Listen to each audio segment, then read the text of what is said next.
ಎಲ್ಲರಿಗೂ ನಮಸ್ಕಾರ. ಇದು ವೆಡ್ನೆಸ್ಡೇ ಮಿನಿ ವ್ಲಾಗ್. ನಾನು ಲಾಸ್ಟ್ ಟೈಮು ಮ್ಯಾಂಗೋ ಪ್ಯೂರಿ ಹೆಂಗ್ ಮಾಡೋದು ಅಂತ ತೋರಿಸ್ಕೊಟ್ಟಿದ್ದೆ, ಡಿಫ್ರೆಂಟ್ ಟೈಪ್ಸ್ ಆಫ್ ಫ್ರೂಟ್ಸ್ ಮತ್ತೆ ಡ್ರೈ ಫ್ರೂಟ್ಸ್ ಹಾಕಿ.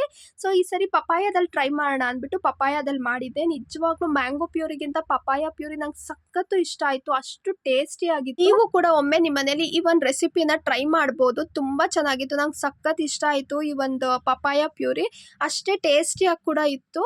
ಸೊ ಮಕ್ಕಳು ಕೂಡ ಇಷ್ಟಪಟ್ಟು ತಿಂತಾರೆ, ಡ್ರೈ ಫ್ರೂಟ್ಸ್ ಮತ್ತೆ ಡಿಫ್ರೆಂಟ್ ಟೈಪ್ಸ್ ಆಫ್ ಫ್ರೂಟ್ಸ್ ಎಲ್ಲ ಹಾಕೋದ್ರಿಂದ. ಸೊ ಒಮ್ಮೆ ಟ್ರೈ ಮಾಡಿ.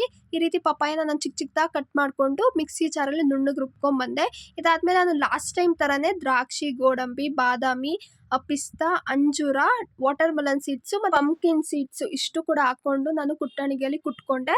ಸೊ ನೀವು ಫುಲ್ ಫೈನ್ ಆಗಿ ಪೌಡರ್ ಮಾಡ್ಕೋಬಾರ್ದು, ಜಸ್ಟ್ ಲೈಟ್ ಆಗಿ ಕುಟ್ಕೊಂಡ್ರೆ ಸಾಕಾಗುತ್ತೆ. ಅದು ಬಾಯಿಗೆ ಸಿಗಬೇಕು ನಿಮಗೆ ಪ್ಯೂರಿ ತಿನ್ನುವಾಗ, ಆ ರೀತಿಯಾಗಿ ಕುಟ್ಕೊಂಡ್ರೆ ಸಾಕಾಗುತ್ತೆ. ಸೊ ಈ ರೀತಿ ನೀಟಾಗಿ ಎಲ್ಲ ಕುಟ್ಕೊಂಡ್ಮೇಲೆ ನಾನು ಈ ಒಂದು ಡ್ರೈ ಫ್ರೂಟ್ಸ್ನ ಈ ಒಂದು ಪಪಾಯ ಪ್ಯೂರಿಗೆ ಹಾಕೊಂಡು ನೀಟಾಗಿ ಒಂದ್ಸರಿ ಎಲ್ಲಾನು ಮಿಕ್ಸ್ ಮಾಡಿಬಿಟ್ಟು, ಮತ್ತೆ ಫ್ರೂಟ್ಸ್ಗೆ ಅಂದ್ಬಿಟ್ಟು ಮನೇಲಿ ಯಾವ್ಯಾವ ಫ್ರೂಟ್ಸ್ ಇತ್ತೋ ಅದನ್ನೆಲ್ಲ ಹಾಕ್ತೆ. ಗ್ರೀನ್ ಗ್ರೇಪ್ಸು, ಬ್ಲ್ಯಾಕ್ ಗ್ರೇಪ್ಸು ಮತ್ತೆ ವಾಟರ್ ಮೆಲನ್ ಇತ್ತು, ಅದನ್ನೆಲ್ಲ ಈ ರೀತಿಯಾಗಿ ಚಿಕ್ಕ ಚಿಕ್ಕದಾಗಿ ಕಟ್ ಮಾಡಿಕೊಂಡು ಹಾಕ್ತಾ ಹೋದೆ ಈ ಒಂದು ಪ್ಯೂರಿಗೆ.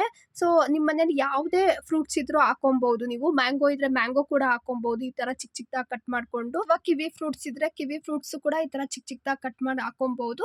ಸೊ ಯಾವುದೇ ನಿಮಗೆ ಯಾವ ಫ್ರೂಟ್ಸ್ ಹಾಕೋಬೇಕು ಅನ್ಸುತ್ತೋ, ಮನೇಲಿ ಯಾವ ಫ್ರೂಟ್ಸ್ ಇದೆಯೋ ಆ ಫ್ರೂಟ್ಸ್ ಎಲ್ಲ ನೀವು ಹಾಕೊಂಡು ಮಿಕ್ಸ್ ಮಾಡ್ಕೊಂಡು ತಿಂತಾ ಹೋಗ್ಬೋದು.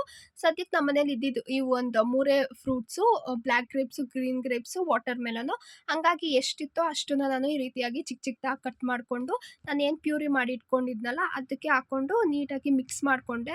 ಸೊ ನೀಟಾಗಿ ಒಂದ್ಸರಿ ನೀವು ಮಿಕ್ಸ್ ಮಾಡ್ಕೊಬೇಕಾಗುತ್ತೆ. ಈ ರೀತಿ ಒಂದ್ಸರಿ ಎಲ್ಲ ನೀಟಾಗಿ ಮಿಕ್ಸ್ ಮಾಡ್ಕೊಂಡ್ಮೇಲೆ ನಾನು ಇವಾಗ ಇದೇ ಪಪಾಯ ಪ್ಯೂರಿಗೆ ಒಂದು 2 ಟೇಬಲ್ ಸ್ಪೂನ್ ಅಷ್ಟು ಜೇನುತುಪ್ಪ ಹಾಕೊಂತ ಹೋಗ್ತೀನಿ. ನಿಮ್ಮ ಮನೇಲಿ ಇನ್ ಕೇಸ್ ಜೇನುತುಪ್ಪ ಇಲ್ಲ ಅಂದ್ರೆ ನೀವು ಬೇಕಂದ್ರೆ ಸಕ್ಕರೆ ಆದ್ರೂ ಯೂಸ್ ಮಾಡ್ಕೋಬಹುದು, ಅಥವಾ ಬೆಲ್ಲ ಕುಟ್ಟಿ ಪುಡಿ ಮಾಡ್ಕೊಂಡು ಅದನ್ನ ಬೇಕಂದ್ರೆ ಯೂಸ್ ಮಾಡ್ಬೋದು.